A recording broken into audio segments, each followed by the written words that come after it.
Après un long silence, Mokobe fait des révélations sur DJ Arafat.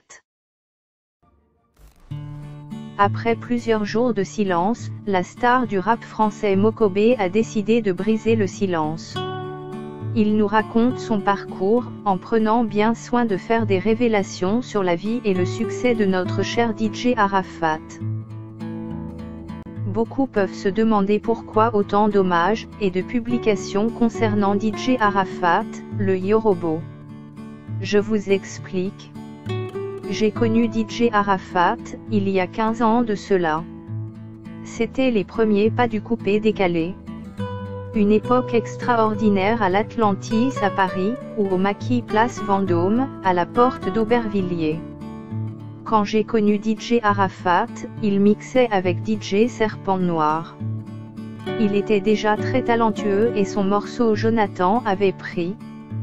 Il avait un charisme incroyable, une force de frappe. Je suis rentré dans la mouvance du coupé-décalé avec DJ Lewis, la Jet Set, Mollard, et Doug Saga.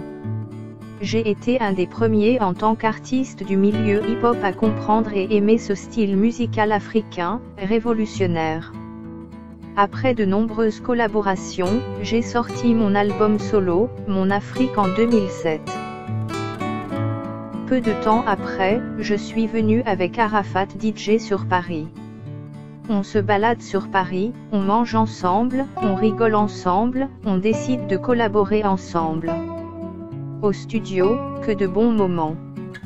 Et c'est de là qu'on enregistre African Tonic avec Maury Kanté et Mohamed Lamine. Ce fut le premier gros tube international de DJ Arafat. Il voulait conquérir l'Europe et le monde. Il fut donc le premier artiste DJ coupé-décalé à passer sur les grandes chaînes ici, en France. On était numéro 1 des clubs.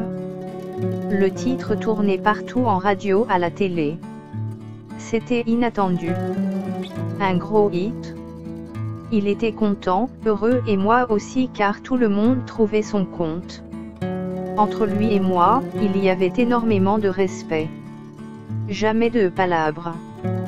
À chaque fois que je venais à Abidjan et qu'il était là, c'était un plaisir de se revoir, de se côtoyer.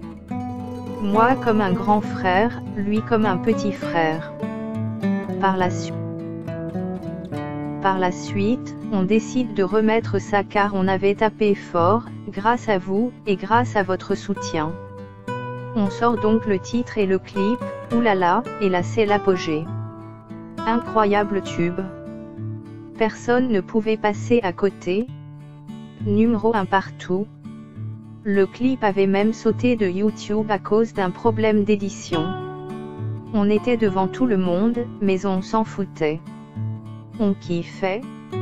En studio, Yorobo était créatif.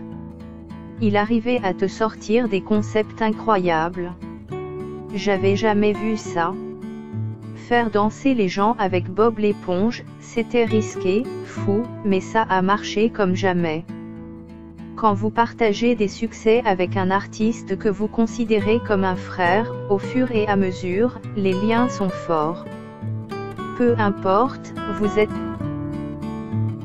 Après ça, Yorobo grandit de plus en plus et devient incontournable.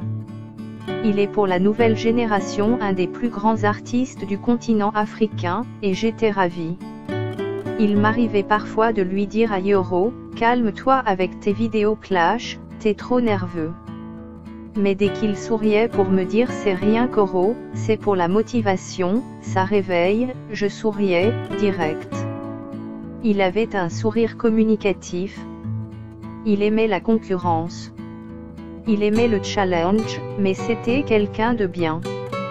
Il avait un gros cœur. Il voulait changer les choses en Côte d'Ivoire pour les orphelins. Certains s'amusent à le dénigrer sans le connaître réellement. Mais il ne serait pas autant aimé s'il était mauvais, et surtout personne n'est parfait dans ce monde. Comme le dit si bien le proverbe, jamais 203, et dernièrement, on se retrouve encore au studio pour préparer un gros hit encore. Pour faire plaisir à tout le monde, à mes fans et à ses fans, la Chine, et l'Afrique. J'ai fait une longue pause, car je me suis investi dans l'humanitaire, dans les affaires. Je préparais mon album, mais j'avais plus la même motivation. Il m'a boosté au studio, il m'a bousculé, il me disait Coro, t'as trop fait, tu peux pas t'arrêter là, ton album va tuer. On va taper fort, et on enregistre un nouveau morceau. Une tuerie. On devait le sortir, et faire le clip. Malheureusement, cette fois-ci, le Yoro nous a quittés, mon partenaire, mon collègue, mon frère est parti. C'est triste. C'est douloureux. J'arrive même pas à comprendre comment certains peuvent passer à autre chose. Et je parle de ceux qui l'ont côtoyé. Tu ne peux pas rendre hommage, et le lendemain faire comme si de rien n'était. On est des croyants, c'est la vie. C'est Dieu qui donne et qui reprend, mais un minimum de bon sens. Ça peut paraître excessif pour certains, mais je l'aimais comme un frère et nous sommes beaucoup à être attristés. Donc, c'est aussi une manière de se soutenir de près ou de loin sur les réseaux. Quand la date des funérailles sera confirmée, je serai là pour soutenir la famille, les proches, la Chine populaire en lui rendant hommage comme il se doit. Car il le mérite. Je ne suis pas en train de me justifier, mais je vous explique qui était Arafat DJ pour moi. Au revoir, mon frère. C'est ainsi que le célèbre rappeur français termine son message à l'endroit de son frère, de ses fans, et de la Chine. Sur ce, on vous dit à la prochaine, et abonnez-vous pour ne manquer aucune information.